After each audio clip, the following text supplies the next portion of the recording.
Question है straight road of length L, एक straight road है जिसकी लेंथ L है, extended from x equal to a to x equal to L plus a।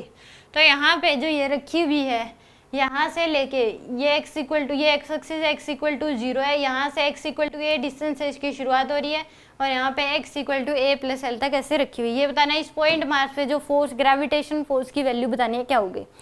तो यहाँ पे डायरेक्ट हम नहीं लगा सकते कि g m1 m2 by are square, क्यों? क्योंकि ये वेरिएबल मास डेंसिटी दे रखी है, मास जो है अलग अलग है हर एक पीस का, वेरी कर रहा है, इसका वेरिएबल मास डेंसिटी है। तो अब अगर मान लो कि इस केस में हर एक पीस की, ये पीस माना तो इसकी डिस्टेंस अलग है, यहाँ पे एक पीस माना जिसकी डिस्टेंस क्या अलग अलग है, तो जो फोर्स लगेगा हर पीस की वजह से वो अलग अलग होगा। तो इसीलिए इस क्वेश्चन को हम डायरेक्ट आर की वैल्यू क्या लेंगे, यहाँ पे इनके बीच का गैप अलग है, इसके बीच का गैप अलग है, यहाँ पे ये गैप अलग है। तो इसको क्वेश्चन को करने के लिए हमें क्या करना पड़ेगा, इंटीग्रेशन का यूज करना पड़ेगा।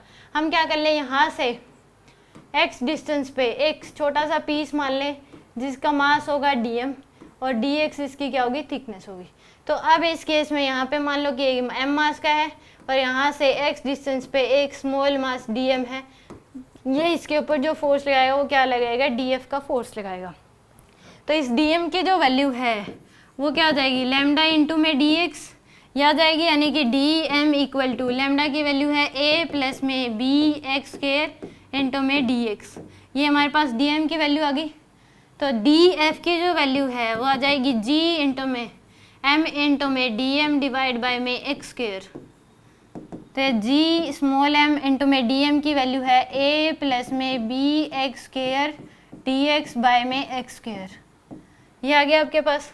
अब इसको क्या कर दो, इंटीग्रेट कर दो और लिमिट पुट कर दो x इक्वल टू a से लेके x equal to a plus L तक, क्योंकि यहाँ से यहाँ तक है। तो df की वैल्यू इस पीस की वजह से, पूरी रोड की वजह से निकालना है, तो इंटीग्रेट कर दो। तो यहाँ से आपके पास जो f की f इक्वल टू क्या आ जाएगा, gm, ये तो कांस्टेंट है तो इंटीग्रेट करना है, ये a बाई एक्स स्क्वायर लिख लो, a by x square plus में बी एक्स स्क्वायर बाय में एक्स स्क्वायर इंटू में क्या आ जाएगा dx, और x इक्वल टू a से लेके x equal to a plus L तक लिमिट। तो f इक्वल टू आ जाएगा gm,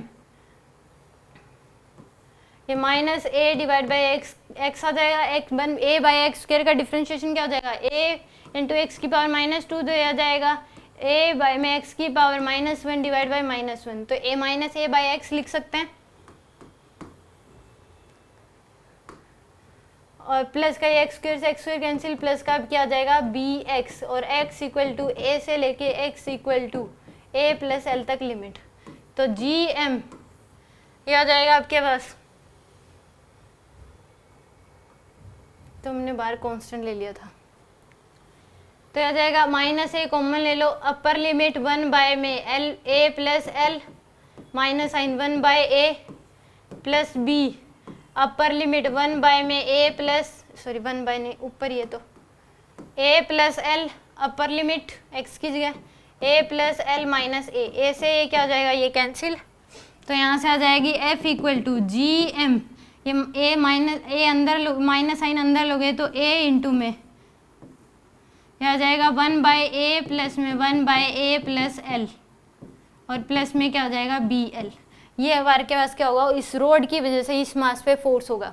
तो यानी कि gm इंटू में a 1 by a plus a 1 by a minus का, तो ये माइनस का आएगा यहाँ पे, क्योंकि ये माइनस का हो जाएगा, प्लस का माइनस का 1 बाय a प्लस L और प्लस bl।